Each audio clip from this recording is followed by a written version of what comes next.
ನಮಸ್ತೆ ಫ್ರೆಂಡ್ಸ್, ಇವತ್ತು ನಾವೊಂದು ದೋಸೆ ಹಿಟ್ಟಲ್ಲಿ ಸ್ಪೆಷಲಾಗಿ ಉತ್ತಪ್ಪ ಮಾಡುವ. Mix vegetable uttappa. ನಿಮ್ಮ ಮನೆಯಲ್ಲಿ ದೋಸೆ ಇಡ್ಲಿ ಮಾಡ್ತಾರಲ್ಲ, ಆ ಹಿಟ್ಟು ಮನೆಯಲ್ಲಿದ್ದರೆ ಮಕ್ಕಳಿಗೆ ಡಿಫ್ರೆಂಟಾಗಿ ಮಾಡಿಕೊಡ್ಬೋದು ಟಿಫಿನಿಗೆ.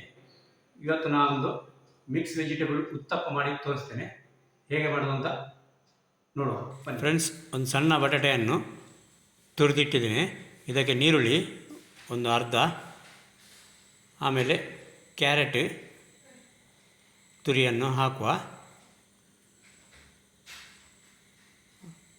ನೋಡಿ, ಕ್ಯಾರೆಟ್ ಹಾಕಿದ್ದೇನೆ. ಇದಕ್ಕೆ ಗ್ರೀನ್ ಪೀಸ್ ಇದ್ದರೆ ಹಾಕ್ಬೋದು, ಇಲ್ಲದ್ರೆ ಸ್ಕಿಪ್ ಮಾಡ್ಬೋದು. ಇದಕ್ಕೆ ತೆಂಗಿನ ತುರಿ,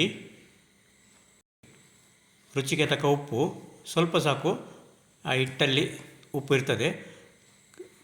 ಮೆಣಸಿನ ಪುಡಿ, ಗರಂ ಮಸಾಲ, ಕೊತ್ತಂಬರಿ ಸೊಪ್ಪು ಹಾಕುವ. ಕೊತ್ತಂಬರಿ ಸೊಪ್ಪು ಹಾಕಿ ಚೆನ್ನಾಗಿ ಮಿಕ್ಸ್ ಮಾಡಿ ತಗೊಳ್ಳುವ. ಚೆನ್ನಾಗಿ ಮಿಕ್ಸ್ ಆಗಿದೆ ಇದು ನೋಡಿ.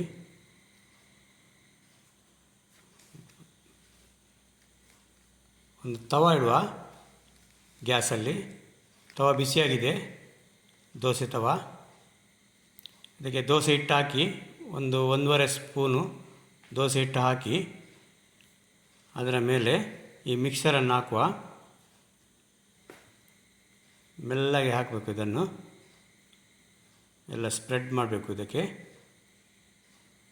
ತುಂಬ ರುಚಿಯಾಗಿರ್ತದೆ ಇದು ದೋಸೆ. ಮಿಕ್ಸ್ ವೆಜಿಟೇಬಲ್ ಉತ್ತಪ್ಪ ಮಕ್ಕಳಿಗಂತೂ ತುಂಬ ಇಷ್ಟ ಆಗ್ತದೆ ಇದು ನೋಡಿ. ಇದಕ್ಕೆ ಇನ್ನು ಸ್ವಲ್ಪ ತುಪ್ಪ ಹಾಕುವ. ನೋಡಿ, ಪಲ್ಟಿ ಮಾಡುವ. ಇದು ಬೆಂದಿದೆ, ಸ್ವಲ್ಪ ಇದನ್ನು ಒತ್ತುವ. ಗ್ಯಾಸ್ನ ಫ್ಲೇಮ್ ಸಿಮ್ಮಲ್ಲಿ ಇಡಬೇಕು. ಬೇಯ್ತಾ ಬಂತು, ರೆಡಿಯಾಗಿದೆ ಉತ್ತಪ್ಪ.